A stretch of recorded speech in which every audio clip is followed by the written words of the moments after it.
We continue with our live broadcast coming to you from Cape Town in Parliament, where, of course, we are now unpacking the decision taken by the presiding officers of Parliament yesterday to postpone the 2018 edition of the State of the Nation address that was supposed to take place tomorrow.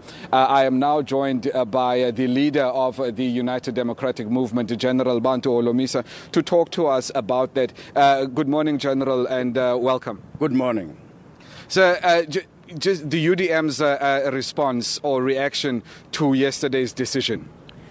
Yes, I guess on behalf of the opposition parties, I should say thank you to the presiding officers for having listened to our request and demands that never again shall the SONA be addressed by President Zuma. I hope that the current talks between him and his deputy will result that he just goes home. All right. General, one of the things that we understand, you've been inside the ANC. The ANC is 106 years old. There are certain things, nothing happens within the ANC by chance. So everything that we are seeing now, please try and explain to us, how is it that these decisions were taken? How have we arrived to this point that we are at? Well, the story will be too long for your audience, but I think we must start on Sunday. I think the top six didn't plan that President Zuma would say no when they say he must go. I have no doubt in my mind that it has been the plan of the current leadership of the ANC that indeed SONA would not be addressed by President Zuma, especially after their successful conference and also January 8th as well as Davos trip. So they have raised the expectations of many people. For now, to allow Zuma to come and deliver a sleepy speech here and contradicts the very policies they are saying they are going to implement, it was clear that the ANC will not want Zuma to address the SONA.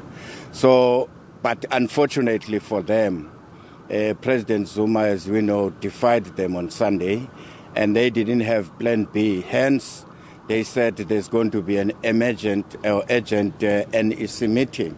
But in between, we can see that President Zuma might have been advised maybe by the state intelligence to say, Mr. President, the ground has shifted even within your own ranks. And therefore, what I think is happening now is that President Zuma said, okay, guys, can you assure me about maintenance of my family?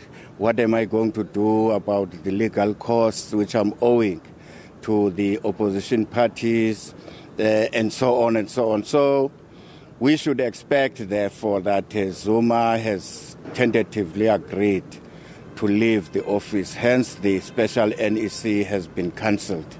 It's not even postponed, but it's cancelled. All right. So with that in mind, then, do you think the issue of immunity or protection from any kind of prosecution would have been an issue that would have been raised in those negotiations? Both Zuma and Cyril know that they have no chance in convincing even their own party members. Talk about about prosecution. Zuma is still yet to be charged formally.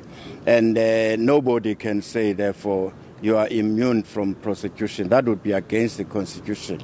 Yes, in terms of pardoning, if he were to be found guilty, that is another phase. But for now, he has to live peacefully and just negotiate that he gets all his package. All right. And then just finally, General, are you hopeful of a SONA next week?